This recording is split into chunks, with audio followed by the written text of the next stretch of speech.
Bom dia, oitavo ano.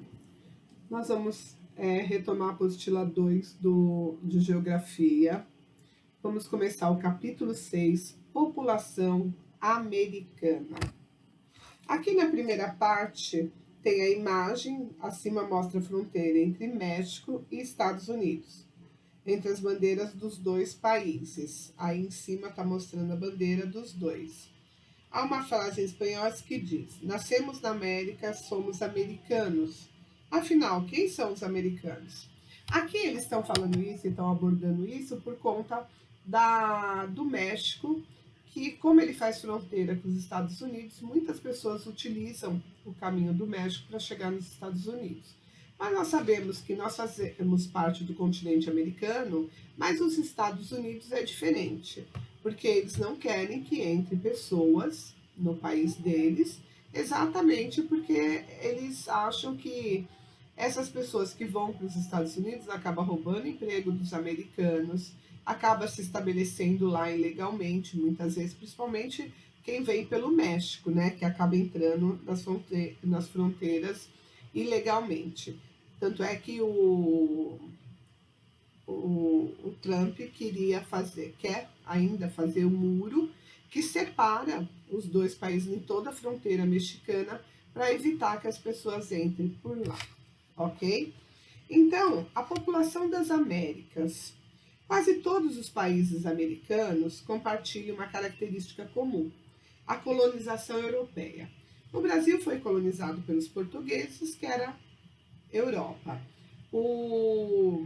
Os Estados Unidos pelos ingleses, que fazem parte da Europa. México pela Espanha, que também fazem parte da América. Então, Portugal, Espanha, França, Inglaterra são todos países que colonizaram e são europeus. Desse modo, a população americana apresenta um mosaico de características semelhantes e diferentes entre si, resultantes dos processos históricos e geográficos da sua formação. Quer dizer, nós somos colonizados pelos portugueses, mas isso não significa que nós somos iguais à colonização americana e assim por diante.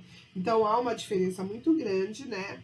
E essa diferença fez com que os países pudessem ser mais desenvolvidos ou menos desenvolvidos. Aqui embaixo tem o mapa da densidade demográfica de 2015. Então, aonde tem as partes mais escuras é a alta demografia, onde concentra mais pessoas. Aonde tem menos é onde concentra o menor número de pessoas. Então, nesse mapa anterior, descreve o modo como a população americana está distribuída no continente, explicando os motivos naturais e históricos que condicionaram essa população. Então, de acordo com o mapa, é possível notar que as áreas do extremo sul e do extremo norte são pouco povoadas, especialmente no norte do continente. Há vastas áreas cobertas por gelo que intimidam e dificultam sua ocupação. Portanto, a porção setentrional do continente apresenta baixa densidade demográfica em geral. Áreas como a Cordilheira dos Andes, em razão da elevada altitude, e a floresta amazônica, em virtude da densa vegetação, além das áreas desertas e semiáridas no interior dos Estados Unidos, do México e do Brasil. Também apresenta baixo povoamento, por serem áreas de difícil ocupação humana. De modo geral, observa-se que a população americana está historicamente mais concentrada nas regiões próximas da faixa litorânea, com melhor acesso ao mar e ao comércio internacional. Então, apesar de ser muito grande, nem todas as áreas elas são habitadas. Aí, como vocês viram, algumas por gelo, outra por causa da mata e assim por diante. A população da América anglo-saxônica. A população dessa porção do continente americano apresenta-se irregularmente, distribuída no território. Ela é concentrada nas regiões mais vantajosas, onde tem recursos naturais e econômicos. Com a região litorânea, as planícies e zonas temperadas e úmidas. Na América anglo-saxônica está localizado um dos países mais populosos do mundo, os Estados Unidos.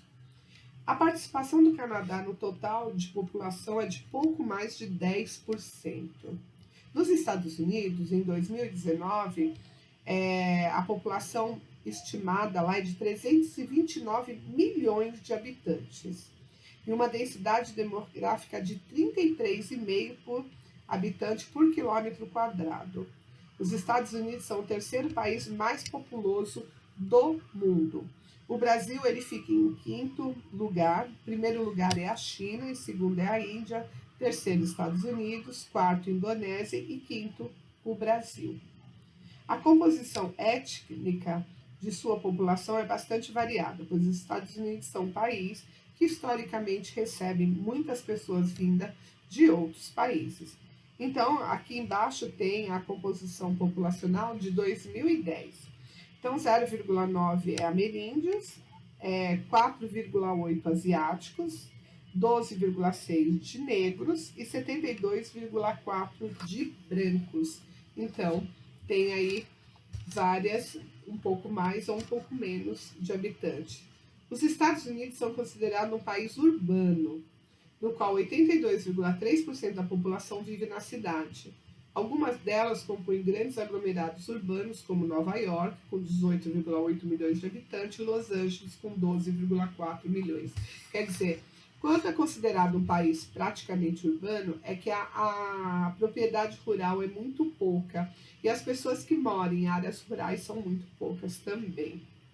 Essa leitura cartográfica, de acordo com os conteúdos estudados nos capítulos anteriores, analisa o mapa Estados Unidos, densidade demográfica e principais zonas urbanas, da página 22. Explique por que as densidades demográficas ela diminui no nordeste para sudeste, porque elas são mais baixas no oeste do país.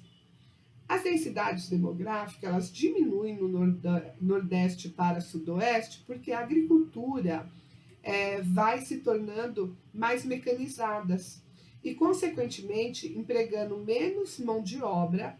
Ao mesmo tempo, as propriedades rurais vão se tornando maiores, as densidades mais baixas estão no oeste do país, em razão do relevo.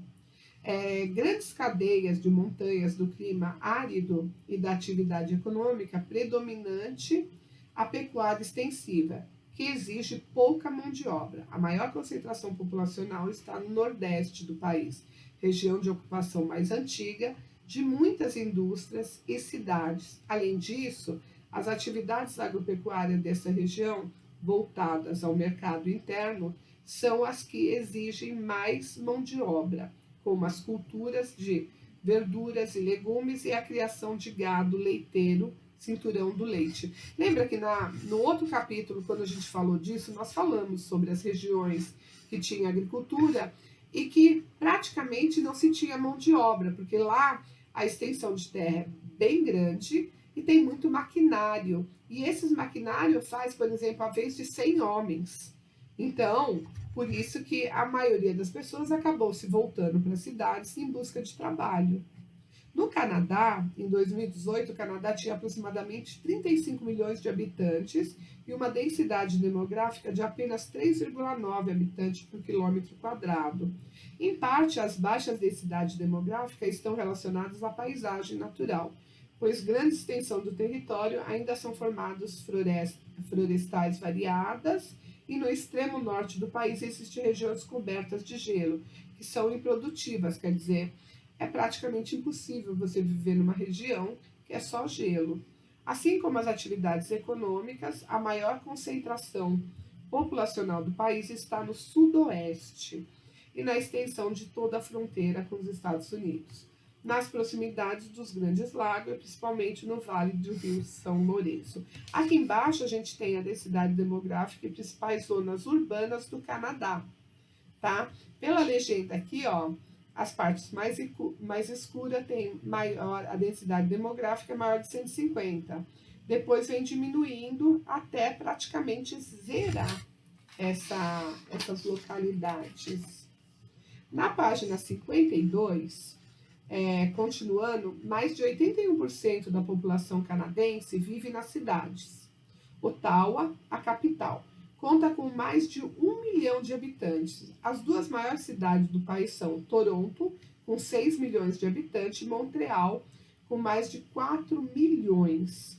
A terceira maior cidade canadense é Vancouver, com 2 milhões e meio de habitantes, localizada na costa oeste.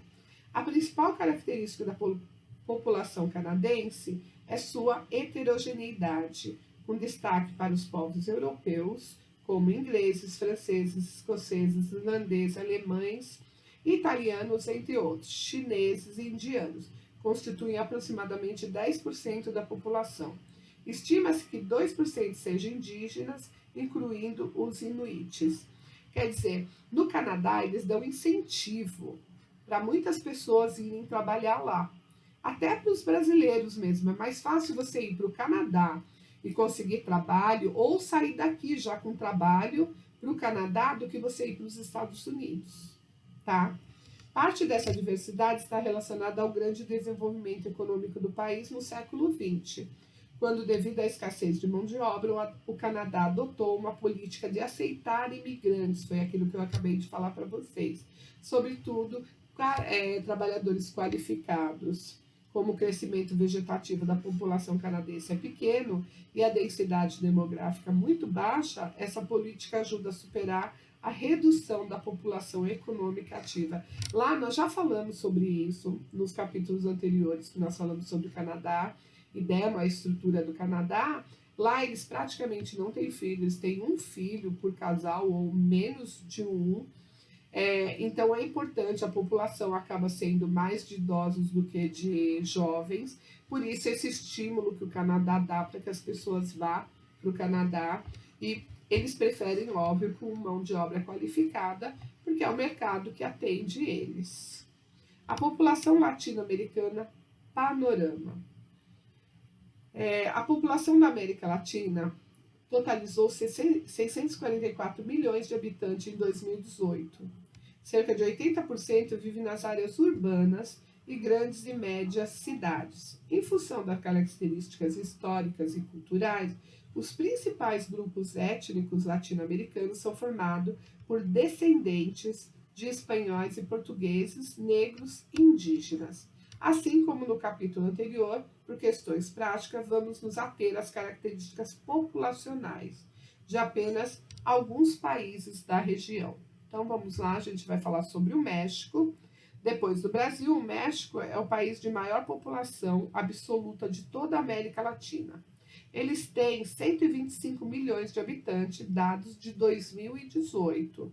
Seu crescimento demográfico foi um dos mais acelerados entre os países que apresentam desenvolvimento socioeconômico equivalente. Equivalente quer dizer, está na mesma faixa do México. Atualmente, a taxa de crescimento anual está em pouco acima de 1%. Nos países mais desenvolvidos, essa taxa costuma ser menor, isto é, possui um crescimento populacional muito pequeno. O índice de população urbana no México aproxima-se de 78,8%. O Brasil é 80%, tá ali os dois.